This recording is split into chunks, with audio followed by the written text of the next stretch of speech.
What's up? This is Yelawolf, and you're watching So Fucking Cool. All right, So Fucking Cool here with Yelawolf. How you doing, brother? Good, man. How's the tour going so far? It's going great. Yeah. It's gonna be a unique experience, man. I mean, from where you come from, we were actually homeless at one point in time, to right now, your song gets played on the radio at least, 5-6 times a day when you're flipping through. Man, that's crazy. I don't.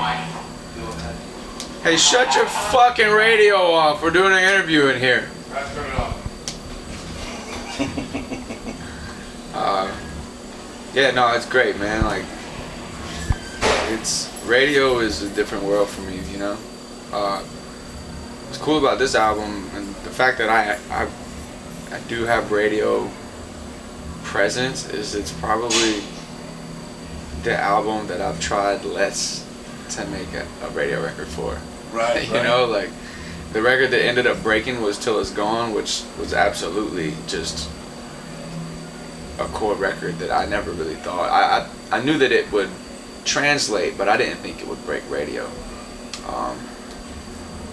When we recorded American You, I was like, man, radio might like this, But we didn't really have, the label was saying we needed a story to get on radio. A story is what they call it.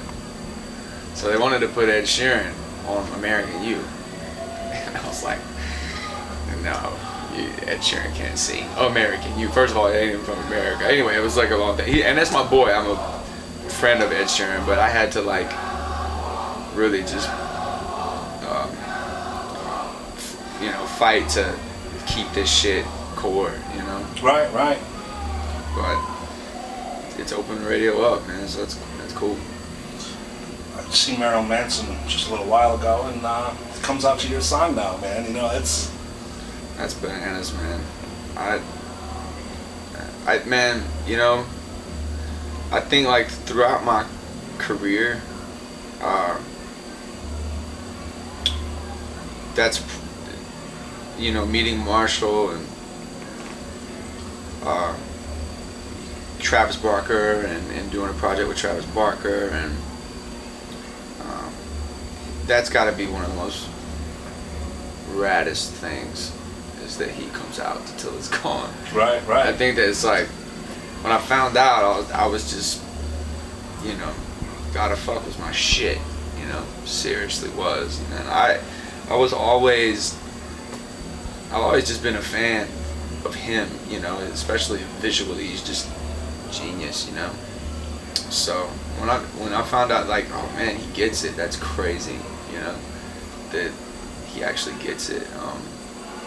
Yeah, we started, we became homies. I started texting back and forth with them, and you should see the chain, man. It's fucking hilarious, man. It's so random. And at one point, and literally the same week that I started texting back and forth with Marilyn, I started texting back and forth with Wynonna Judd. Okay. So it was in 1 second with Wynonna Judd inviting me to church, and then Manson sending me shots of blood splattered desktops and shit like that. It was crazy. Oh man. Now, you're one of the few storytellers that are left out there. You mentioned that they wanted you to do a story to go ahead and get some radio play, but these days when you listen to hip hop, man, it's the same shit all over. Versace, you know what I mean? That kind of shit, and it's just, you actually hear a story when you listen to one of your songs. It has a message, it has, you know what I mean? Yeah. I definitely, without trying, honestly, just by kind of just staying in my own mental creative space, kind of carved out my own thing, I just think it's just because hip hop, and it's always been this way, it just gets so wrapped up in trends musically. It gets wrapped up in trends of fashion. It gets wrapped up even in trends of content, it becomes trendy to talk about the same things. It's really strange, But, I think that I've never done that. I've always just been like, man, I'm just gonna do something that I'm into, you know. Actually, the few times that I've let someone else write a hook, or, you know, it's kind of been like the insert rapper where I walk in the studio and the beat's done and the hook's done, and it's never really worked, you know. Even when I tried, like, you know, a few records back. So if I can't sell it, it'll never work. It doesn't matter how good everybody thinks the song is. Right. If I don't believe in it. So, and I just have a real, like, I mean, I get embarrassed when I hear some of these songs that's hip, you know, like, oh man, they're gonna hate themselves 5 years from now. No one's got the lasting power anymore, you know what I mean? But it's just, you know, but honestly, man, like, it's always been that way. But, you know, I look at, I think Outkast, as far as hip hop goes, is my biggest inspiration. They never ever did what was expected, ever. Right. You know, and they were the greatest. You know, greatest group. I thought that everything Andre did was very inspirational to me, and then Kid Rock also. I thought, and it wasn't so much the music as that it was just his cultural movement, you know, going from opening up for Too Short to then 15, 20 years later hosting the CMTs. Right. You know, so it's like just watching that and like, man, I want to be able to evolve like that. I want to be able to, in my own way, you know. So that's just kind of what I've been doing. You guys got a lot of similarities though too. I mean, as far as your background goes and starting off from nothing and working your way up to where you are now too, so. Yeah. We have a lot of this similar tastes in, you know, music and cars and, you know, I mean, his collection, man, I'm talking about Kid Rock's, it's just, it should be a museum, the things he has, man, you know, like a set of Jam Master Jay turntables right next to a, you know, Gibson signed by Johnny Cash, and the first General Lee from Dukes of Hazzard, you know, Hank Williams Sr.'s first Cadillac, you know, it's just insane. He's got so much cool shit, so he's definitely the OG. Right. Now with Love Story, this is your first producer credit out of all the mixtapes and everything like that. This is the first time. How did that influence what you were doing this time around? I mean, having a little bit more control, would you say, or? Oh yeah. I mean, I wouldn't. This album, I couldn't have it any other way. It was just. I think everyone agreed that I needed to spread my wings on this and be given the opportunity to be left alone. And that's what I did. I went to Nashville and just got weird, you know, didn't shave for like 10 months. Right. You know, just completely immersed myself into my music. And it took about 40 records before we had the first one that was good enough, that we thought was good enough. So, you know, once we had about 90 to 95% of it in the bag, then I went out to Detroit and I did a few records with Marshall. And Marshall also produced American You and Heartbreak. And, you know, just let me do what I wanted to. He put a lot of trust.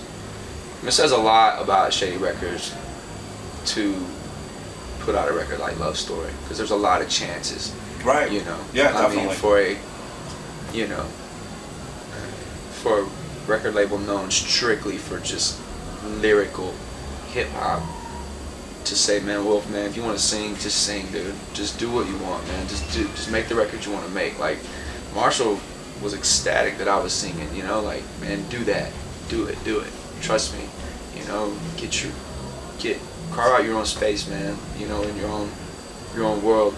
So, you know, that's what I did, man, and I'm so proud of this album. You know, there's not one song front to back that I won't stand behind, and it feels great, man. Like, I mean, I understand that there's critics out there who completely don't get it, you know.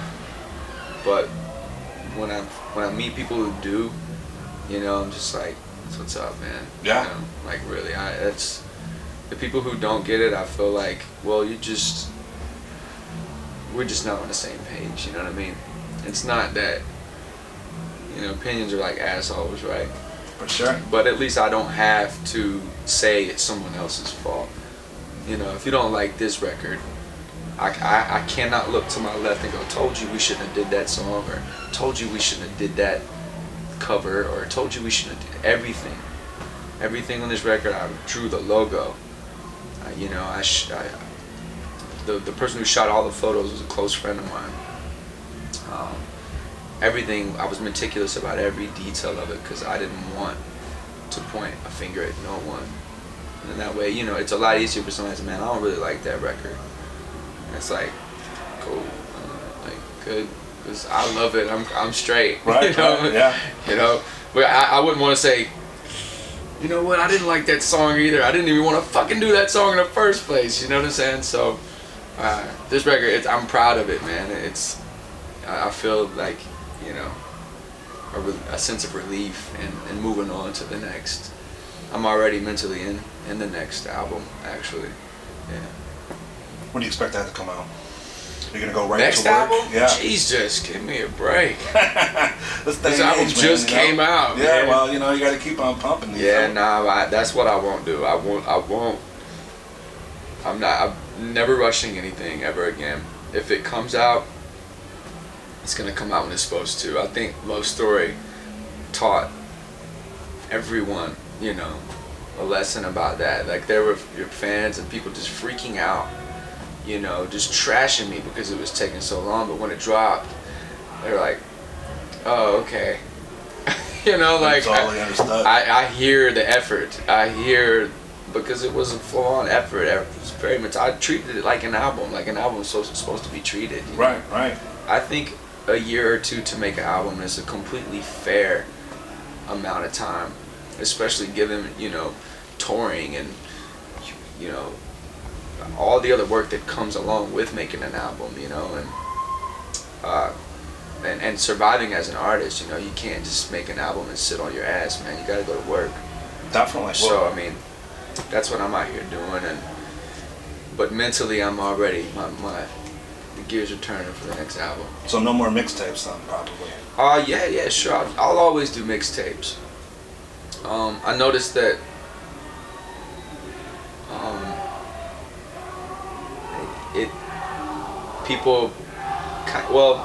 mixtapes can kind of slide under the radar a lot of times because maybe a bunch of blogs might not pick it up or whatever, but I'm always on the mixtape idea thing. You know, me and Ritz have a mixtape idea called Whiskey Boys. I got a mixtape idea that me, Bones, and Clever are trying to put together. Country Cousins with Big Crit is still on ice. And now I've got my mind on hollering at Marilyn Manson for something, you know. Oh, really? Yeah, I think that'd be cool. rad. Yeah. Psycho White still with Travis Barker. You know, so I'm just always continuing. That stuff is just fun to do. I just take a different approach to making an album, you know. I just think it requires a different energy, man. Definitely, definitely. A studio album. Well, yeah, I mean, it's different now for you. I mean, you know what I mean?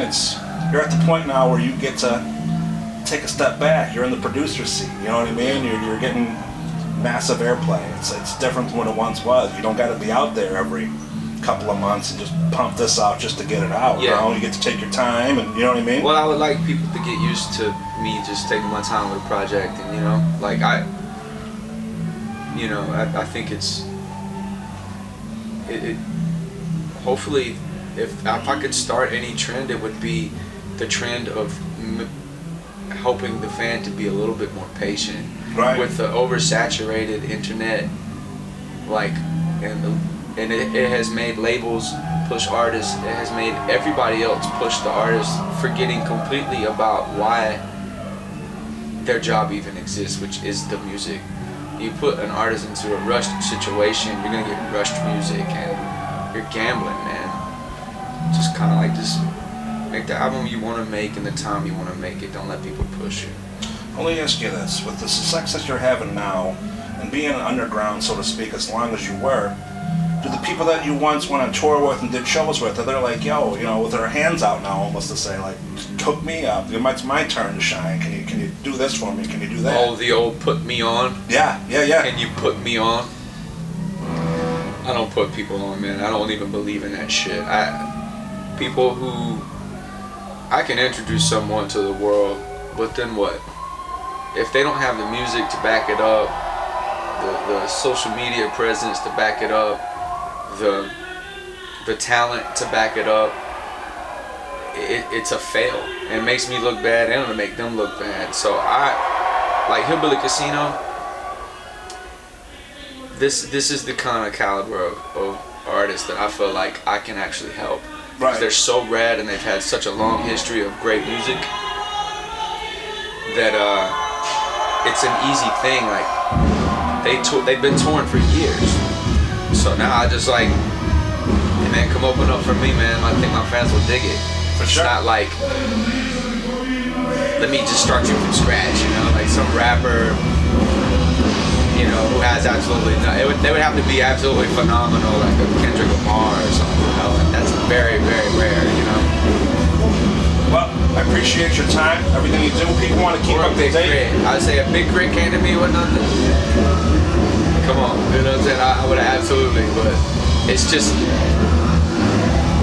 talent isn't that abundant, you know what I'm saying? It's not everywhere. It's not even like sports, you know what I mean? It's like, yeah, for sure, man, for sure. People want to follow up, they want to know, I know you're touring until the end of summer, you're taking some time off and you're going overseas. Yeah. Website is yelawolf.com, everything from there, your social media, all that shit ties into one spot. Yeah, Yelawolf.com, slamerican.com, and all my social media is Yelawolf, so yeah, if you're not following Facebook, Twitter, or Instagram, it's all Yelawolf. I run it all personally, so yeah, I take pride in it too, man. I really try to keep people informed about, you know, not just promotion, but just who I am, you know what I mean? Like, you can get to know me a little bit through my social media, you know? Which is cool. I'm glad to see it's you. Sometimes you know it's like somebody in this, you know, back in an office just right now, this is what's going on tours, it's fucking bullshit, you know what I mean? Yeah. Yeah, so. Cool. Alright, man, appreciate your time. Thanks.